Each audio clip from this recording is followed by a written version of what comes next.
Hi, and welcome to this week's edition of the Las Vegas Advisor Weekly Update with Anthony and Andrew. Today is Wednesday, August 17th. And you know what, Anthony? On the last episode, I caught a little bit of flack for saying that your royal flush that you hit was not taxable.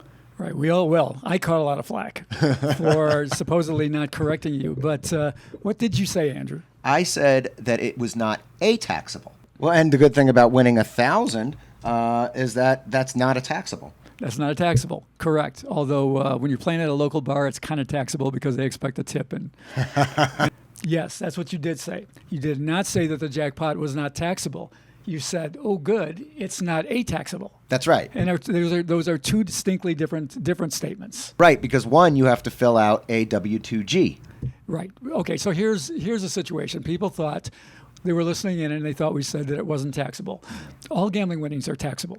And, so that's not what we said. We said it was not a taxable, meaning that the form did not need to be filled out. Now, the reason that's important is not that necessarily you're trying to hide winnings, although I'm sure some people think of it that way. Mm-hmm. But that's not what we were alluding to. We were alluding to not having to go through the hassle of filling out the paperwork. That's correct. Because when you hit past the 1,200 mark and above, you have to fill out the paperwork that is submitted to the government, and you have to stop and take time and show ID and everything else, and it's a hassle. Right. Right? And you don't want to do that. I was sitting in a bar waiting for a pizza. The last thing I wanted to do, well, not the last thing, because I would have done it to make the hit, but I don't want to have to fill that out, and that was the point there, right? Right. So now you know it is not a taxable. So if you get $1,200 or more on a slot machine, you basically have to fill out a W-2G. Right. So when we talk about it being a hassle, there are some players that will play at really high denoms, like 25 or really high, like 100. Or else they're playing a high denom like $5 or $10 on a multiplay. And they could hit something like a full house or a flush. Right. And it literally goes past the taxable threshold. And in situations, so that's going to be happening quickly and several times over an hour. And they will literally, the casinos will set up an employee there to work with them and sit there with a stack of the forms and fill them out as they go and hand them over to sign while the player keeps playing so they can keep that player in action. Yeah, and that's really kind of complex because you could literally get a few of those full houses, a few of those flushes playing at that high level and still go down $10,000. Oh, big time. And that's the big argument about having to report and, not being able to properly and easily take off losses to wins and all of those things. Look, we've gotten into this, and every time we do, somebody says, no, not quite. That's not what it is. I just say this. Tax Guide for Gamblers, written by Gene Scott, Marissa Chin, Russell Fox. Yeah. Answers these questions very, very well. And, everything we're talking about is explained to the letter there. All right. And then also, speaking of slot machines, we want to talk a little bit about what we said last week in regards to slot machines in strip clubs. Now, Anthony, we got some comments about that saying, oh, yeah, that must be really hard work to go figure out which strip clubs have slot machines. I said I was going to go check them out, and we have now confirmed. 3 strip clubs have video poker machines. Mm-hmm. They are Play It Again Sam's. That's right around the corner from us. Peppermint Hippo, which used to be Olympic Gardens, and Club Platinum. Okay. A little place on Flamingo. So, Anthony, you checked out all 3 places? Actually, I didn't. But I did get confirmation. Scott Waller, who runs Topless Vegas online, confirmed to me that he had been to all 3, and absolutely they were dealing video poker. Okay. Now, Topless Vegas is a website under the umbrella of LVA, right? Yes, it's something we did on the side for the adults. Okay. And talks about the strip clubs, so check it out. But it talks about the strip clubs. It also talks about the cannabis lounges, right? Well, we're going to cover it. Okay. And we started to. We figured that people who like to go to strip clubs probably like to go smoke weed. Okay. And I don't know why we made that connection, but it just seems logical. Well, it seems like an adult website. Exactly. That's what it is. And the fact that it was, that it is adult information. Mm-hmm. And right now, there's been a change. We talked about the cannabis consumption lounges last week and said they hoped that they would be out by Christmas time or by the end of the year. 20 licenses. Yeah. And now there's been a change that they're tweaking it again. So they're tweaking the rules, and now they're saying they're probably the first consumption lounge probably won't open until 2023. Okay. All right. Well, and you know what? That's not that far away. I mean, a few months away. No, it's close. But I mean, it seems like they keep delaying it. But what we're doing on Topless Vegas right now is we've started a directory.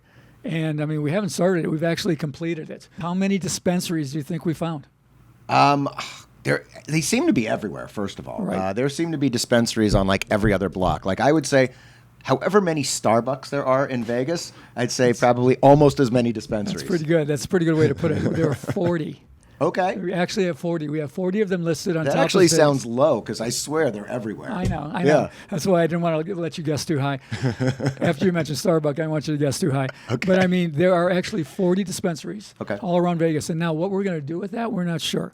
I mean, are we just going to leave? For now, it's there. I mean, go check it out. If you want to come in and you want to get some cannabis, smoke or eat or whatever you're going to do with it, take a look at our listing. But I think we're going to go farther with it. I think we're going to start getting into pricing, and we're starting getting into the biggest and the closest and that sort of thing. Okay. We're And the 24 hours versus the delivery to the casino. Well, I think a lot of that information is in where we've got links to those places right now. So it's a good place. Go check it out if you want to know where the places are in Vegas, where the joints are in Vegas, like I said last time. Where the popular joints are, baby. And moving on from that, there has been a fifth body found in Lake Mead. Yeah. It's big news every time they find a body in Lake Mead. I guess since May, when they found the first one, this is now the fifth that they have found. Yeah. Now, I remember there was one that was in a drum that was like kind of like a mafia hit from like the 70s or 80s. Well, that's why this is such big news. Okay. Is because the first one they found was in some sort of a barrel. Right. And there was a gunshot wound, and it was linked to a mafia hit. Okay. All right. So that was a hit. The others, they found no such type of potential drama. Okay. People perish at the lake. That's what it boils down to. And now that the water continues to go down and down, they're kind of finding bodies from people who have died. They've drowned. Maybe they just drowned and that's it. But everyone remembers the barrel, and they're like, what was that? You told me about something that the mayor said, Oscar Goodman, the former mayor. Yeah, I don't know if it's true or not, but I heard that somebody reached out to Oscar Goodman, one of the most beloved mayors here in Las Vegas, and they said, Oscar, what do you think about all these dead bodies turning up in Lake Mead? And his response was, well, my clients were always concerned about climate change. Yeah. So that would mean the climate change, getting warmer, the water levels going down, the bodies are going to be discovered. Yeah. Well, now they say that the water level is 70% lower than it was in the 80s. Something like that. I can't keep up with it. Yeah. And it's pretty bad. Yeah. So, I mean, every time we have the big rains here, everybody's happy, but that's just a speck. That doesn't help much, Right. So, all right. And if you get a chance, check out Oscar Goodman's Steakhouse. They got one of the great happy hours. Yeah. And in other news, Pat Christensen is retiring from Las Vegas events. Now, Anthony, why are we talking about this? Well, we're talking about that because Pat Christensen is a good friend of ours. Got it. Of mine. Yeah. And I think he's of interest. And I think, I know he's important to what he's done in Las Vegas.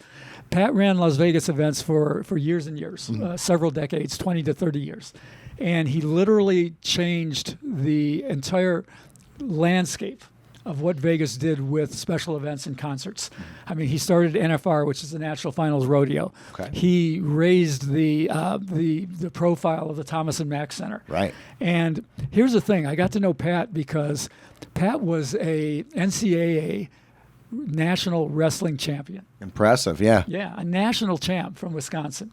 And, I came up through the wrestling world, didn't do anything near as impressive as that. And I got to know Pat. And then he came to me with a book. And he did a great book called Rock Vegas, which is the entire history of how Vegas, how his group, and he's very humble. It wasn't like me. How his group during his time, he always talks about how great his staff was and everything else and how they raised the profile of Vegas entertainment. It's a great book, Rock Vegas. It's the second entertainment book we did. We did another one called Cult Vegas, and that talks about all the stuff before Pat. Okay. And so that was the Sinatra and the Presleys and the that was Louis, more downtown. Yeah, Louis Prima and Keely Smith and really more of the old time strip, the Desert Inn, the Sands, that kind of stuff. Right. So these are two books that we have. They're $20 a piece. We're running a special on LasVegasAdvisor.com. We're taking $20 off. Oh, wow. Okay. Them as a bundle. So anybody who's interested, go check it out. But congratulations to Pat for his retirement. He certainly earned it. Yeah, congratulations, Pat. And we'll put a link to get that book bundle in the description box. All right, and this week's Jackpot of the Week comes to us from Bob G. This is a bad beat begets good luck story. Several days into a Vegas video poker run, taking me from the M Resort to the Rainbow out in Henderson, back to downtown Fremont, and then to Palace Station. Wow, what a run this guy took. I lock my keys in my rental. I call and they say someone will be out in an hour, so I head back to Palace Station to play, and lo and behold, I hit not one, but two 4-of-a-kinds in less than 30 minutes. Okay, so this is not a big, giant jackpot story, but there's a couple of interesting things here. You know, first is just the timing about it. And he said it himself. I turned a bad beat into good luck. And that's because of things that we've talked about before, that the random number generator on the machines is always running. So if he hadn't walked in at that exact time and sat there and played, he wouldn't have hit what he hit. All right, same thing as last week. A bunch of people commented on my jackpot, hitting it 4 quarters for $1,000. And they go, well, what if you've been playing for $1? Had it been better, you'd have made $4,000. Right. I wouldn't have hit that royal, because everything would have been different. I'd been playing dollars instead of quarters. The money would have been put in differently. Everything would have been different. And that goes to the whole idea of people go, that person just hit my jackpot. Right. No, They that's didn't. not the way it works. Yeah. You know, you've been playing and playing. You just lost $200. You walk away, somebody sits down, they hit the jackpot, and you go, that was mine. I should have hit it. If I was playing, I would have hit it. Not true. Not true at all. It's funny. I do think about that sometimes when I change the denomination. I go, all right, well, what would have happened? So if good things happen, you go, well, my timing was great. If bad things happen, you go, I had lousy timing. Yeah. That's the way it worked. But the other thing about this too is that it's interesting, the game he's playing. You're not going to see this game very often. I mean, take a look at it. It's a version of bonus poker, and at Palace Station they have especially at the bars, they have a lot of these. They have different kinds of tabs on the games. And one of them says classic video poker, and those are the games we recognize. And others are all kinds of like newfangled things they do. And this is one of the games. This actually was a 99.11% return. Oh, wow. So I didn't even know. That's really good. I had to run the numbers in the computer, and it turns out it's 99.11. So, if you're going to, I wouldn't play those kinds of games because you don't know how to play them. There hasn't been strategy put out on them. You can play them kind of intuitively, but I would hit the classic button. And especially at Station Casino, they have 8-5 bonus poker at the bar. That's 99.17 to start. And they're progressives. And each of the bars, there's 3 bars in there with 3, the last time I was there anyway, 3 different progressives. So you walk around and look at them at each one. You play the one that's the highest. That's the way to do it. Right. And you're going to be playing over 99%, and there's a chance you're going to be playing break even 100% or higher. Right, because we talked about that in a previous video, how to play progressives like that. Yep, exactly. So anyway, congratulations to Bob G. He hit a couple of 4-of-a-kinds, and timing was right, and the game was decent. Well, and one other thing to comment on that, Anthony, you've told me in the past that you can give away 99% or even 100% on video poker, but if you're not playing perfectly, then your percentage is just going to go down based on the way that you play. Yeah, that's why a lot of people go, well, how can the casinos afford to do that? Right. They can afford to do that because the 99 or 100% return is based on perfect play. Right. And almost nobody plays perfectly. So, they assume that you're going to play less than optimal, and they're going to get their money back that way. Right. So in this circumstance, he's playing a 99.1% game, but who knows how he's playing. Yeah, maybe. exactly. Yeah. But anyway, you say the timing was right. He did well. Yeah, congratulations, Bob. All right, and last week we talked about doing a drawing. So thank you to everybody who tweeted and shared videos. There definitely was an uptick this week. Right. So. Well, we thought that we want to hit 10,000 subscribers. Right. And we needed about, 800 or 900, and we probably did about 700, like double or triple what we normally do. So it was great. It did what we wanted to do, but we didn't hit 10K, so we're going to do it, one more week. Right. Anybody who in the next week follows the directions that are up on the screen, you'll be in the drawing, and we'll give away some really cool prizes that I think we're also have shown on the screen. Yep. And we'll talk about it next week when we're going to hold the drawing. But go ahead and enter, right? Yeah, go ahead, enter, tag at @LVA_tweet, and we will get all those names into a hat and get the drawing going ASAP. Sounds good. All right, and that's it for this week. Thank you for liking, sharing, subscribing, and we'll see you next week.